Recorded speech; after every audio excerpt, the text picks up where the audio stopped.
Hello everyone, welcome back to Boma fresh. Atham മുതൽ തുടങ്ങുന്ന ഒരുക്കങ്ങളുടെ കലാശക്കൊട്ടാണ് തിരുവോണ നാളിലെ ഓണസദ്യ. ഓണസദ്യയിലെ ഏറ്റവും പ്രധാനപ്പെട്ട വിഭവങ്ങളിലൊന്നാണ് കൂട്ടുകറി. പച്ചക്കറികളും പയർവർഗ്ഗങ്ങളും ചേർത്തുണ്ടാക്കുന്ന കട്ടിയുള്ള കറിയാണിത്. ഒരു പ്രത്യേക കൂട്ടിനാൽ തയ്യാറാക്കുന്നത് കൊണ്ട് തന്നെ കൂട്ടുകറിക്ക് അത്യുഗ്രൻ സ്വാദ് തന്നെയാണ്.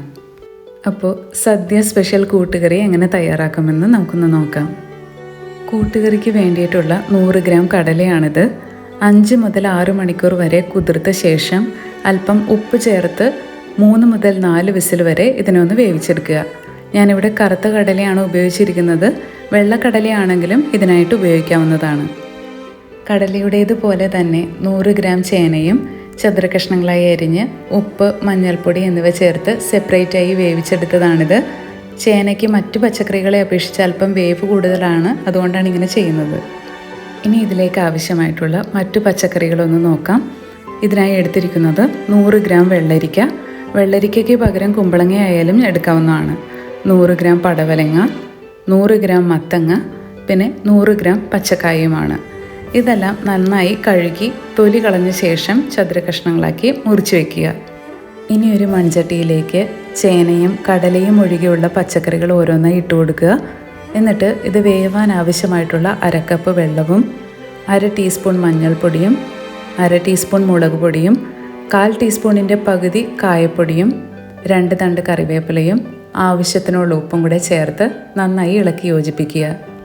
ഇനി ഇത് അടച്ചു വെച്ച് മീഡിയം ഫ്ലെയിമിൽ 2 മിനിറ്റ് വേവിച്ചെടുക്കണം. 2 മിനിറ്റിന് ശേഷം തുറക്കുമ്പോൾ ചേർത്ത വെള്ളം കൂടാതെ തന്നെ പച്ചക്കറികളിൽ നിന്നും വെള്ളം ഇറങ്ങി വരുന്നതാണ്. ഇത് നന്നായി ഇളക്കി കൊടുക്കുക. അതിനുശേഷം വീഡിയോയിൽ കാണുന്ന അളവിലുള്ള ഒരു ചെറിയ പീസ് ശർക്കര കൂടെ ഈ സമയം ഞാൻ ചേർത്ത് കൊടുക്കുന്നുണ്ട്. ഇത് ചേർക്കുന്നത് കൊണ്ട് കറി അധികമായും മധുരിക്കുമെന്നൊന്നും പേടിക്കേണ്ട. പക്ഷേ എല്ലാ ടേസ്റ്റും ഒന്ന് ബാലൻസായി കിട്ടുന്നതിന് ഒരു ചെറിയ കഷ്ണം ശർക്കര വളരെ നല്ലതാണ്. ശർക്കര ചേർത്ത ശേഷം 2 മിനിറ്റ് കൂടെ ഒന്നുകൂടെ മൂടി വയ്ക്കുക. അതിനുശേഷം ഇതിലേക്ക് വേവിച്ച് വെച്ചിട്ടുള്ള ചേനയും കടലയും കൂടെ ചേർത്ത് എല്ലാം നന്നായി യോജിപ്പിച്ചെടുക്കുക. ഇപ്പോൾ പച്ചക്കറികളെല്ലാം തന്നെ പാകത്തിന് വെന്ത് കിട്ടിയിട്ടുണ്ട്. ഒട്ടും തന്നെ കുഴഞ്ഞു പോകാതെയും കിട്ടുകയും ചെയ്യും. കൂട്ടുകറിക്ക് ഒരു സ്പെഷ്യൽ ടേസ്റ്റ് തരുന്ന കുരുമുളക് കൊണ്ടുള്ള ഒരു പൊടിയാണ് അടുത്തതായി ചെയ്യുന്നത്. അതിനുവേണ്ടി ഒരു ചീനച്ചട്ടിയിലേക്ക് 1 ടീസ്പൂൺ നെയ്യും 1 ടീസ്പൂൺ വെളിച്ചെണ്ണയും ചേർത്ത് ചൂടായി വരുമ്പോൾ ഇതിലേക്ക് 1 ടീസ്പൂൺ ജീരകം കൂടെ ചേർത്ത് ഇളക്കി കൊടുക്കുക. ഇതൊന്ന് പൊട്ടി വരുമ്പോൾ ഇതിലേക്ക് 3/4 ടേബിൾ സ്പൂൺ മുഴുവൻ കുരുമുളക് ചേർത്ത് കൊടുക്കണം. കുരുമുളക് പൊട്ടി തുടങ്ങുമ്പോൾ ഇതിലേക്ക് 3 വറ്റൽമുളകും 2 തണ്ട് കറിവേപ്പിലയും കൂടെ ചേർത്ത് ഇളക്കി കൊടുത്ത ശേഷം ഫ്ലെയിം ഓഫ് ചെയ്തിട്ട് തണുത്ത ശേഷം ഇതൊന്ന് നന്നായി പൊടിച്ചെടുക്കുക.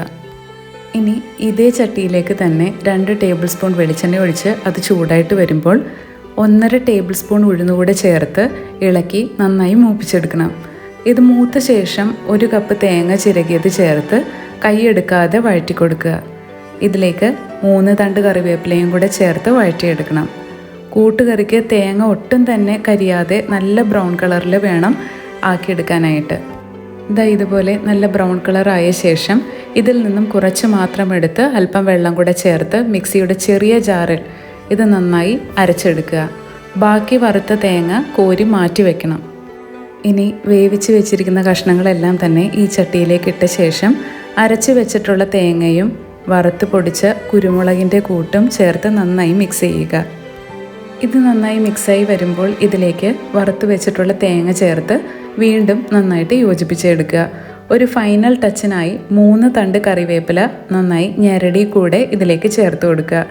പിന്നെ ഇതുപോലുള്ളൊരു ചെറിയൊരു സ്പൂൺ നെയ്യും കൂടെ ഞാൻ ചേർത്ത് കൊടുക്കുന്നുണ്ട്. അതുകൂടെ ചേർത്ത് ഇളക്കി ഒരു 10 മിനിറ്റ് മൂടി വയ്ക്കണം. ചേർത്തിരിക്കുന്ന ചേരുവകളുടെ എല്ലാ വാസനയും ഈ സമയം കൂട്ടുകറിയിലേക്ക് ഇറങ്ങിക്കിട്ടും. വറവിടേണ്ടവർക്ക് നെയ്യ് ഒഴിക്കുന്നതിന് പകരം വറവിടാവുന്നതാണ്. നെയ്യും കറിവേപ്പിലയും കൂടെ ചേർന്ന് വരുമ്പോൾ ഇതൊരു പ്രത്യേക സ്വാദ് തന്നെയാണ്. 10 മിനിറ്റിന് ശേഷം ഒരു സെർവിങ് ബൗളിലേക്ക് ഇത് നമുക്ക് വിളമ്പാം. അങ്ങനെ സദ്യയിൽ വിളമ്പുന്ന അതേ സ്വാദോട് കൂടിയിട്ടുള്ള ഒരു കൂട്ടുകറി റെഡി ആയിട്ടുണ്ട്. സ്വാദിൽ മാത്രമല്ല കേട്ടോ, മനം മയക്കുന്ന ഒരു വാസനയും ഇതിൻ്റെ ഒരു പ്രത്യേകതയാണ്. സദ്യ സ്പെഷ്യൽ കൂട്ടുകറി എല്ലാവർക്കും ഇഷ്ടപ്പെട്ടെന്ന് കരുതുന്നു. എല്ലാവരും ഇതൊന്ന് ട്രൈ ചെയ്ത് നോക്കി ഫീഡ്ബാക്ക് അറിയിക്കാൻ മറക്കല്ലേ. അപ്പോൾ വീഡിയോ ഇഷ്ടമായിട്ടുണ്ടെങ്കിൽ ലൈക്കും ഷെയറും സബ്സ്ക്രൈബും കൂടെ ചെയ്ത് ചാനലൊന്ന് സപ്പോർട്ട് കൂടി ചെയ്യണേ. മറ്റൊരു വീഡിയോയിൽ വീണ്ടും കാണാം. Bye bye.